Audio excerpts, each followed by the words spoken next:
Hey guys, Zenith Darksky here on the channel. Today we are going to be watching the Bleeding Edge developer update. Now they released a Q&A type video, apparently, answering some questions about Bleeding Edge. Some questions that we've had here on the channel as well in our last Bleeding Edge video about like will there be microtransactions and comparisons to other video games and such. So I just want to go ahead and jump right into this, and we're gonna, cover everything after we get done watching this. So I hope you guys enjoy watching this with me here, and yeah, bit of a reaction, I guess. My name is Fran, and I am the product manager for Bleeding Edge, the latest 4v4 team brawler from Ninja Theory. I'd like to welcome you to our first ever developer update video. This is a new series of videos we'd like to produce, where I'll be joined by various members of the Bleeding Edge dev team to answer your questions, as well as talk to you guys a bit more about the world of Bleeding Edge and what we're currently working on. To get everything started, earlier I sat down with Rani Tucker, creative director on the project, and I asked her where her idea for Bleeding Edge came from.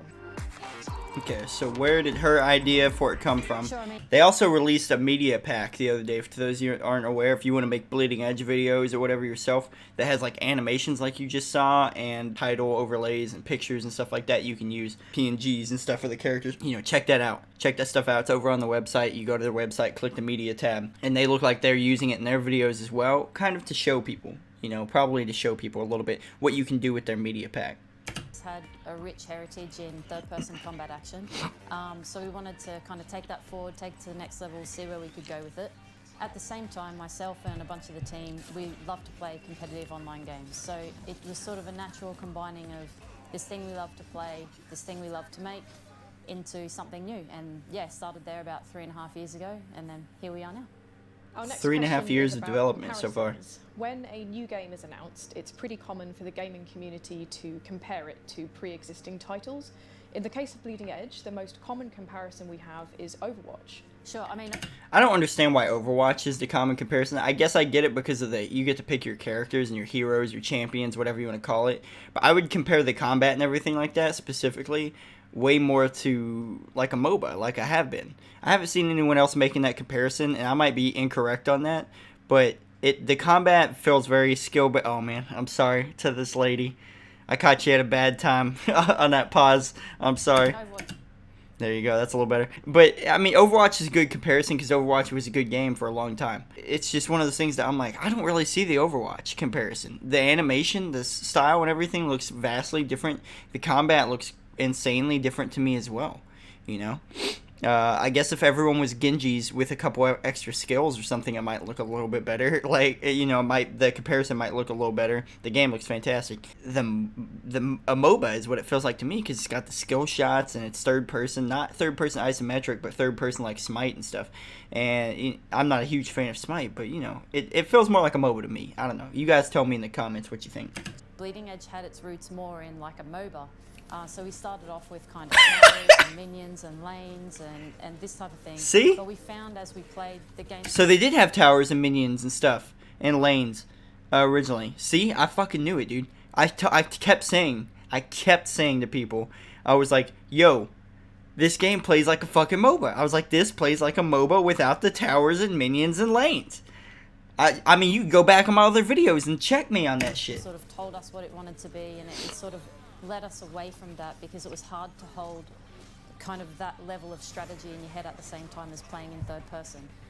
But yeah, I think the thing that really sets Bleeding Edge apart from other games in the genre, like you mentioned, is that it's a third person action game. So it's not a shooter, it's not a top-down isometric game. It plays like third person action. You're going to be locking on, doing combos, evading. We've just added a parry to the game, so there's like emphasis on kind of the... Okay, so they just added a parry to the game as well. Now, a parry, the game was already very skill-based, it felt like to me. I mean, obviously it's a brawler, so there's a lot of, like, just attacking and stuff. But adding a parry to the game throws in that extra element of having to when someone attacks you or something, parry them, having timing and stuff like that. Timing gets a little bit better, a little bit... Just the tactics of it, I guess, becomes a lot more, and the strategy becomes a lot more centralized, and that makes it more of a skill-based game, which is fantastic. because for a game like this, you definitely want to focus on the competitive aspect. Being a competitive game, you want it to be as skill-based as possible. So that's fantastic. That's good to hear. Twitch defensive mechanics, is that what she said there? Let me go back. So there's like emphasis on kind of those Twitch defensive mechanics. Okay, yeah. There is ranged characters in the game, but you don't aim with those. You're still going to be locking on. But there's quite a big focus on teamwork and positioning and strategy in that way. So I guess that's a kind of a callback to its MOBA roots. So I think if people that have played MOBAs before will see some similarities, but the thing that really sets it apart is that third-person action. And we have some cool, unique features in there as well, like the mod system that allows you to kind of tweak the way that each of your fighters plays, maybe lean more into damage or more into stealth, more into healing, more into tanking to sort of create.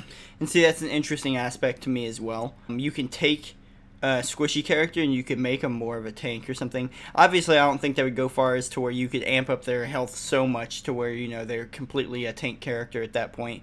But you could lean, like she said, lean more into tanking and stuff like that. And I think that's an interesting aspect. They give you the option to, even though the characters have certain playstyles, these are DPS characters, these are damage characters, these are support, healing, you know, that kind of stuff. I think that's very, very interesting that they've kind of leaned into the idea of, hey, even though these characters play like this, we want you to play it in the way you would play it. Which is interesting to me because I'm very, very, very counter meta in a lot of MOBAs and stuff like that. I don't think that games should have a meta. I don't think there should be, you know, this thing where everyone's like, oh, the thing right now is we play these characters and stuff like that, and you get in these positions. I hate that shit. That eliminates all strategy. It's still strategy, I guess, to a point, because you're working with a strategy that's already known. But that's my thing, is there's no personality in the gameplay at all, nothing like that. There's no, it's just not personal enough to me to have to play to a certain meta. And I really like what they're doing here, because they're taking that away. They're being like, hey, you don't have to do that. If you want to play this support character who's a little worse at healing or something like that, or this or that, do some things that make their healing better. Or, you know, this DPS who you think needs a little bit more health, or you want them to have a little bit more health because you play more aggressive, more in your face, then give them a little bit more health, you know? Focus a little bit more on the health side. You know, I think that's fantastic, because that, to me, that doesn't completely eliminate a chance for a meta, but just, it really, what's the best word? I guess, you know, to sound cliche, I guess, discombobulate the chance for a meta, you know? It's really, it's just an interesting take on it. Great, interesting team synergies and that type of thing. With regards to the hoverboards and the mods that you mentioned, when people experience these things in game, they often ask us about microtransactions in Bleeding Edge. Is that in the plan for us? There's absolutely none right now. So you can obviously pre-order the game, and you'll get the punk pack with that, which has got some cosmetics in it, like skins and a hoverboard and some stickers and stuff. But everything else is earnable in the game, including all the cosmetics. And we would absolutely never sell anything that would affect the game, because it's really important. Fantastic. That was a big thing. A lot of people this whole time have been like, how are they going to monetize the game? Especially if it's free on Game Pass, how are they going to do it? Well, you can pre-order the game, you get the punk pack, and you get the cosmetics and stuff. But that's purely cosmetics. And like she said right there, they don't want to sell anything that would alter the way people play the game and stuff. So, not pay to win.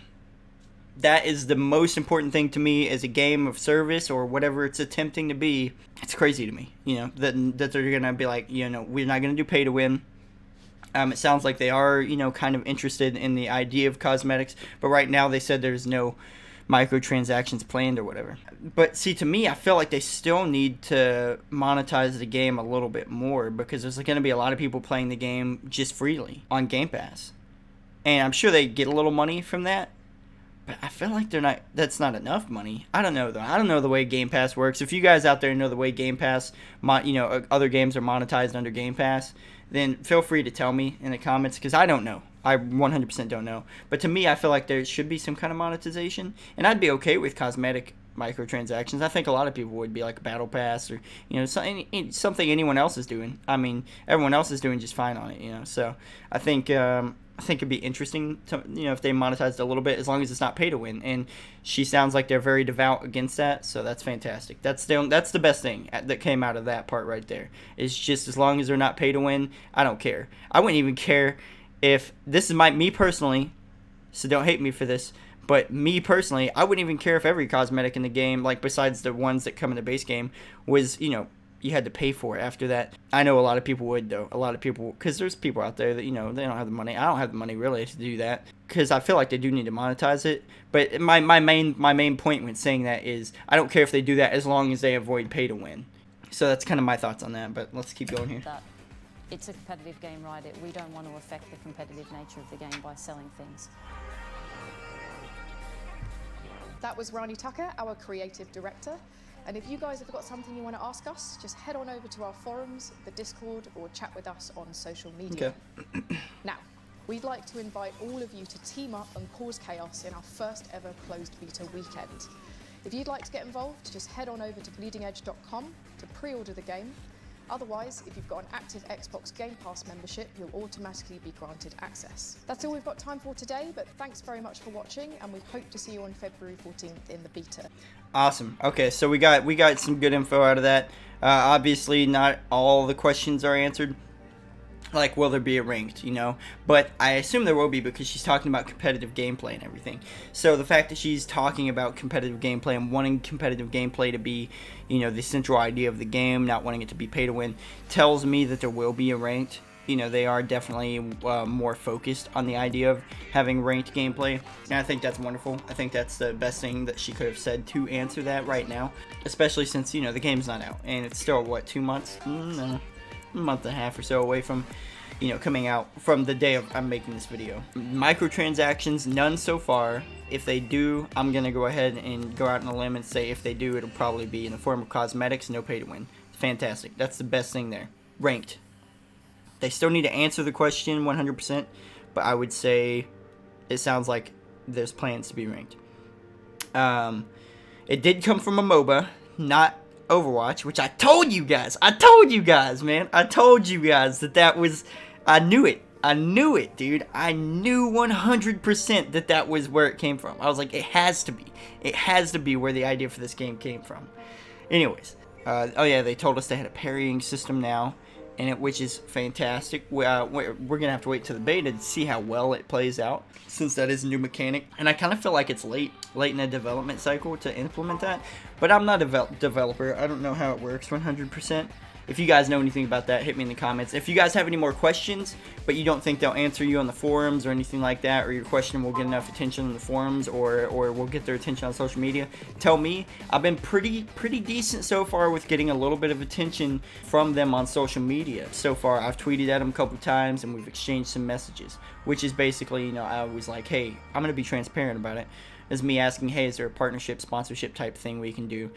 They said maybe later on. For the most part right now, ask Xbox. I emailed Xbox. So far, no word from them on their side. I didn't really expect them to reply to me, Xbox. Not Bleeding Edge, but Xbox. I didn't expect them to reply to me. But so far, I've been pretty good at, you know, they've interacted with me in the comments on some of my Twitter stuff as well. Follow me on Twitter at Zenith Darksky.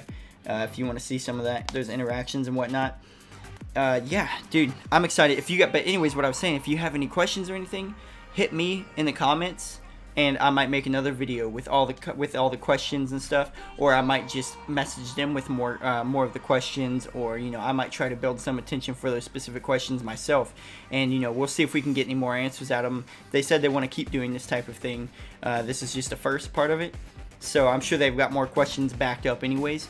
But, you know, let's keep them coming. Let's keep them on their toes, you know, because this, again, this is a game that I'm, like, falling in love with already, and I want to see it succeed, and I think it will succeed, obviously. And if you want to know why, I have a video before on why Bleeding Edge will succeed, or why I think it will succeed. But anyways, yeah, guys, thank you so much for watching this video. I know I run these videos a little bit long, but it's just because I'm so passionate about this game. I'm so excited for this game. Remember, hit me in the comments with your questions and stuff like that. Remember to like the video or dislike it. I don't care, you know, like it or dislike it. Whether or not you like the content, that's fantastic. Remember to hit that sub button for more Bleeding Edge content, and when the beta goes live, there is no NDA or anything like that. The first day the beta goes live, it'll be Friday, February 14th. Obviously, I'm married, so that's Valentine's Day, so I got stuff to do that day. But what I do want to do is when I wake up, I am going to maybe get a game or two in, throw those up to YouTube, and then later that night when the wife goes to sleep or whatever she has to do, we're going to, we're going to go live and we're going to stream as long as I can with gameplay over on my Twitch, twitch.tv/ZenithDarksky. And then that whole weekend there, we're going to be streaming off and on as much as I can. I'm going to be pumping out as much Bleeding Edge content as I can for that weekend for you guys to see. I'm going to play different heroes and stuff like that, even though I have my main already picked out, Zero Cool. But for the most part, yeah, we're going to be pumping out as much Bleeding Edge content as we can. So stick here for some Bleeding Edge content that's not developer content. Obviously, go give these guys a sub and like and stuff on Ninja Theory. Thank you guys so much. Be sure to share around to your friends and everything, because I want this game to succeed, so we want this game to have as many players and as much of diversity as we can get in the game. But yeah, thank you guys so much for watching, and I'll see you guys in the next video.